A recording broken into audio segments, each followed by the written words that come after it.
Hi everybody, and welcome to another video by Beatriz. Usually when I make my YouTube videos, I make them with my camera, my Sony camera that I preciously love. And I'm actually trying something new. And I think it's because I'm on YouTube and I'm trying to create more of a diverse filming experience or viewing experience for you. If you're here, you can see that my YouTube channel is really baby, super small. But we're gonna try something new. And I think that that's what I love about entrepreneurship is that there's always new things to try, new things to learn, new ways to challenge yourself. But yeah, usually this is brand new, like I'm using my tablet, but it feels more like vloggy type of setup or filming. But you could tell this is what I currently use or what I normally use when I'm filming my YouTube videos.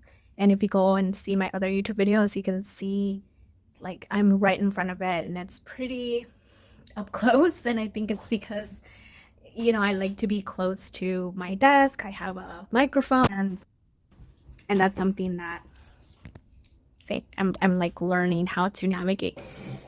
But anyway, this is my usual setup, but we're gonna try this different filming or viewing experience today.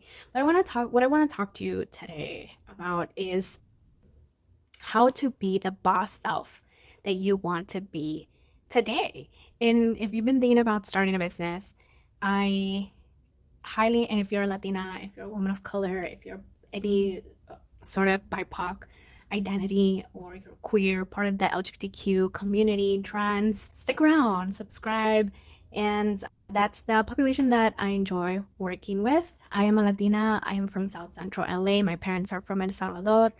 And I, like you, was extremely scared to just think about starting a business. And I was like, how the hell? Like, I never in my entire, I guess, 32 years that I had when I started my business, I was 32 years old.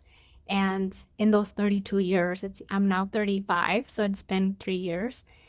In those 32 years, I never thought I would start a business, but I come from a history of entrepreneurs in my family. My dad is a business owner. He's owned a business his in almost my entire life, and since he's been here in the US when he was in his early 20s, and he's had this business now, the current one that he is at now, he's been there for 23, 24 years. So he's doing something right that's helped him provide for our family, provide for our education, and even pay off our home, pay off the home that they bought back in, I guess it would be now late 90s.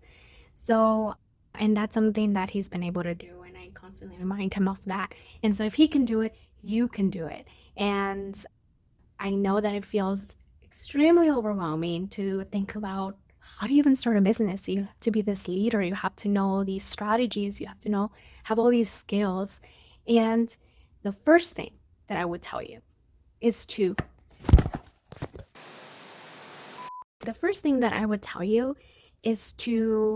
take it one day at a time. Break down your vision and break down this idea of being a business owner into smaller goals, smaller tasks, and not look at it all at once, because it is daunting, very scary, very paralyzing to think about everything that you have to do when it comes to starting your business. It is, yes, absolutely overwhelming, and it is possible as long as we can break it down, focus on a few things at a time, even just one thing at a time, and then come back and focus on other tasks at different times. I'm not an advocate for multitasking. It's not something that's optimal. It doesn't really help you much.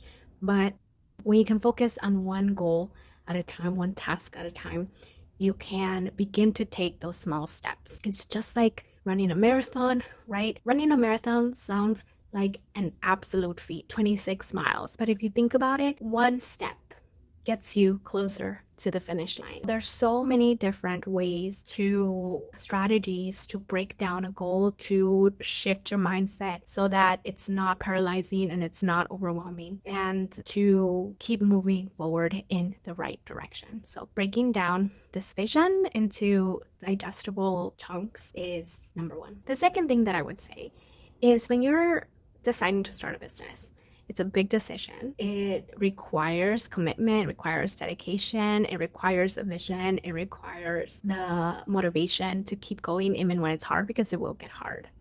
And all of those things sometimes stop us from thinking about our greatness and how great we can be, how big we can be. I think that entrepreneurship gives us the opportunity to really dream and to figure out what our potential can lead us to and what it can help us grow into and the type of people we can evolve into. And if you're questioning if you have the characteristics of an entrepreneur, if you can even build these skills, and if you can learn how to time manage, for example, or learn how to create new products or services, or learn how to market, learn how to sell, yes, you can absolutely do it. Any messages that you have ever received growing up and being in environments where perhaps you were the only one that looked like you, I know that those experiences may influence the way that we see ourselves in the entrepreneur space or in the business space, and in any vision that we have about what we can create and how big we can grow it to, because there are inherent subconscious messages that we're not competent enough, right? There's a lot of messaging out there around DEI, for example, where the implication of someone saying that a huge catastrophe happened because of DEI policies, the implication there is that people of color or any group that is part of any diversity initiatives do not have or come with the lack of competence. And that, even though it's not explicitly said, is the message that we're receiving when we hear on the news that because of DEI policy and hiring practices that we miss out on the best talent in the world. And the implications there are deep and subtle. And even though it's not, like I said, inherently said, it's a message to people of color and even to our counterparts that we, by including diversity of experience and thoughts and culture, that we are stripping away or potentially letting talent slip through the cracks. That is a message to us that we may not be as competent as our counterparts, our white counterparts. And it is more important, ever so now, in this political climate and environment, that we continue to remind ourselves and represent, especially for me as a Latina, to come on here and remind you that that is not true, that we need to stick together as a community, that we need to continue to be in spaces that uplift us, and that it's not about lack of competence, but improving or increasing and magnifying diverse cultures and experiences. And what you bring to the table is your unique experience, your unique culture and language, and your ancestral heritage. All of that can be brought into your business, can be brought into your authenticity and what kind of impact you want to make, and the type of leaders that we should have in this world, business leaders that we should have in this world. It really pains me to see the business leaders that we have now totally dismiss the communities of color and DEI initiatives that essentially tells us their true colors and continues to reinforce their stance on who they think is competent and who they only hired to meet quota. And so our businesses, our experiences as people of color, us within communities of color, need to continue to uplift each other, ourselves, and remind ourselves that these messages that we're getting through the media and the current political climate that we are in, the very unfortunate and more than unfortunate, dangerous political climate that we are in, that we need to continue to go after our dreams, start our businesses, impact in the way that we want to impact, and continue to remind ourselves and be surrounding ourselves with community that helps us grow. The third thing that I would recommend to do and to learn how to do if you want to be your boss self now in order to start your business is to learn how to regulate your nervous system. If this is the first video that you've ever seen of me, you might not know, but I am a social worker. I used to be a social worker, work in a healthcare system, and manage patients and chronic conditions. And a lot of my strategies are very holistic and looking at it from the person's perspective. And for me, I'm also someone, not just a social worker, and I went into social work because I was really interested in mental health and psychotherapy, because I'm also someone that experienced or has experienced trauma or complex trauma early in their lives. And I normally don't, I do talk about this in other videos, but I realize sometimes that can be a bit of a serious topic. But when I make videos, for the most part, I like to be cheery and cheerful. And that's usually just my energy and the way that I like to express myself in this medium. But learning how to regulate my nervous system has been a game changer for me, because as someone who is in this healing journey and really in this moment in time, looking back to move forward, meaning I am processing a lot in therapy and really intentionally being active and aware of my healing journey and really figuring out how that connects to my entrepreneurship journey. I've had to figure out the best way for me to how to regulate my nervous system, because starting a business, one of the things that has been a challenge for me has getting on camera and talking about my experience or sharing my story. And that's always been a challenge for me. I can go back to 2 years prior when I was in New York, and I've always felt like I've needed to step out of this shell. I am an introvert. I consider myself a shy person. I'm usually shy too. But through my entrepreneurship journey, it's really pushed me to get out of my comfort zone. And sometimes that can be so exhausting, and not just exhausting, but scary to the point where it feels unsafe, because I am a person with a history of trauma. And so there is a difference that I have to learn how to navigate between safety and getting out of my comfort zone. It's something that I'm now just thinking about, and like what that looks like and what that feels like. But for the most part, a lot of it is the tools that I am now using, not just that I have learned, but now actually applying into my journey, and learning how to regulate my nervous system when I'm doing things like a YouTube video or a live, or I am doing a workshop or public speaking at an event. And those things are essential and crucial for my business to be able to increase awareness, to share with people what I do, to relate to potential clients and customers, and to inform people of why I do this, right? My why is very deep and very personal, and that can feel unsafe sometimes, especially with brand new people I've never met. And now I'm doing it here on the internet, where it can be a very, very scary place. There's tons of trolls, terrible people on the internet, right? And so it's hard to think about putting yourself in front of the camera and uploading a video of yourself to the internet where potentially thousands and millions of people could potentially see.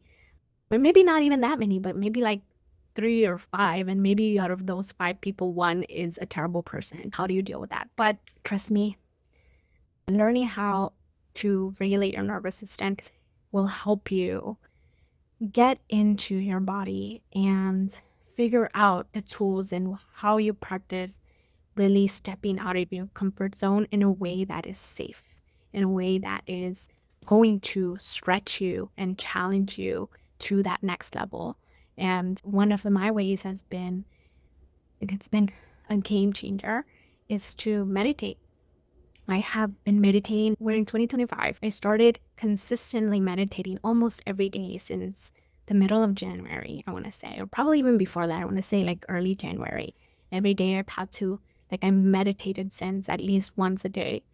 And it is simply to step into a process for me to step into my body, be present with how I feel, be present with any fears, and envision myself and imagine myself letting go of that and envisioning a version of myself that's powerful. And in doing that, knowing that actually that person exists and she is right here. And so that is one way that I regulate my nervous system. Taking deep breaths, of course. Breath work is also a great tool. And exercising, moving your body. I think a lot of the tools around regulating your nervous system, because it's very a physical process, it's figuring out how to be in tune with your body. And so if you learn how to do that, it can really help when you are in these points in your entrepreneur journey where you're feeling like, oh, this is gonna stretch me out of my comfort zone.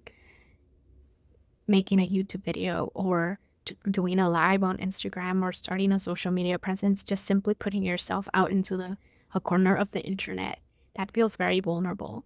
And that vulnerability is either heightened or you can manage it at a baseline once you learn those tools. So it's going to stretch you, but to be that boss self, it's a practice that I highly, highly recommend. And it's absolutely doable. You would not catch me doing a YouTube video in any way, shape, or form 3 years ago at all. But now I'm here in front of you, and hopefully the right people find this. And if you are wanting to start a business and you're like, I could never do that. Everything that embodies or encompasses about starting a business scares the shit out of me. I was there, and now I'm here, and I'm telling you that you can absolutely do it, and I would love to be that person for you. So if you're interested in starting a business and you're like, how do I even start? How do I even get myself motivated? How do I even begin? I'd love to talk to you about it. Book a call with me at beabosscoaching.com, and you can send me a form there.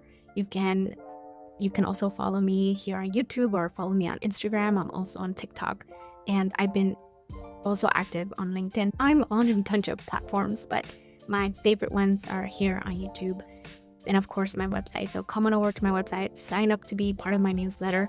And when you sign up to be part of my newsletter, you hear from me pretty much every week. I share my own insights. I'm always having insights because I'm very reflective, and so I share my thoughts and what I'm going through. And this channel is essentially for the aspiring entrepreneur who's ready to step into a boss self, and that's why we're called Be a Boss Coaching. All right. Thank you so much for sticking around. Remember to share, like, subscribe, and visit us at our website. Sign up to be part of the newsletter, and I will see you soon. Bye.